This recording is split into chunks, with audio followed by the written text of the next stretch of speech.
friends, chew on this nugget. As he thinks within himself, so he becomes. As he thinks within himself, as he thinks within himself, as he thinks within himself, so he becomes.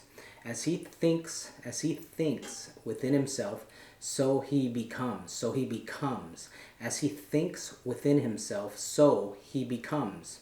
As he thinks within himself, so he becomes. He becomes. He becomes. As he thinks within himself, so he becomes. So he becomes. So he becomes. So he becomes. So he becomes. As he thinks within himself, as he thinks. That word thinks in the Hebrew language is the word she'ar. She'ar. And it actually means to split and to open and to act as a porter or a doorkeeper. A porter, a doorkeeper. To split, to open, to split, to open, to act as a doorkeeper. To split, to open, to act as a doorkeeper. As he splits, as he opens, as he acts as a doorkeeper, so he becomes. You know, you're going to be a byproduct of what you open your heart and your mind to, your mind and your heart. As you're going to become the byproduct of that which you constantly dwell upon and think upon. That's why we're exhorted to think upon those things which are above, not earthly things. To have the mind of the Spirit, to think upon whatever is pure, whatever is lovely, whatever is of good report.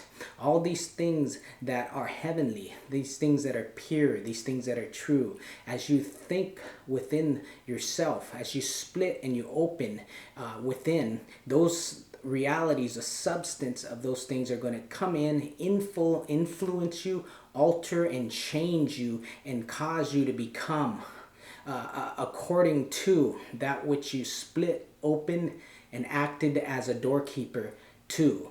You know, when you open up, you're allowing something to enter in. You're giving access for something to enter in. Jesus said and taught us in his prayer to pray that the Father would deliver us from temptation. Lead us not into temptation, but deliver us from evil. Lead us not into. You go into something. And that's when temptation comes, it's like an open door that you can enter into. And as you enter into it, the substance comes into you.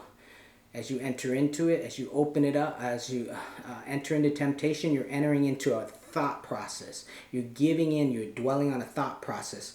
You're splitting and opening up yourself, the door to a thought process. And when that process gets flowing through you and you're being swirling within you, it starts to gain access within you.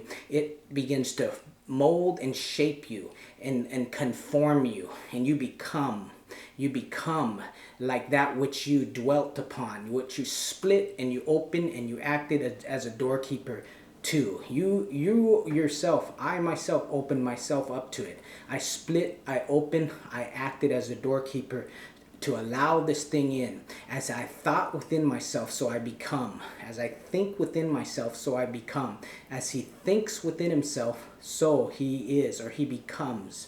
Again, it's the effect from the cause. It's the cause and effect principle there. You think within yourself is the cause. The effect is you become. You get molded and shaped. As he thinks within himself, so he becomes. As he thinks within himself, as he she'ars within himself, so he becomes. As you she'ar, as you split, as you open, as you act as a doorkeeper, you become. As you act as a doorkeeper, as you split and open within yourself to things that you see or imagine or hear, and you open up to that in your thought process and you allow it to swirl around inside you, you embrace it, you treasure it up within you, you will become according to it. It will influence, alter, mold, and shape your being. It's a spiritual substance that you just open yourself up to, whether good or evil. Chew on that, friends.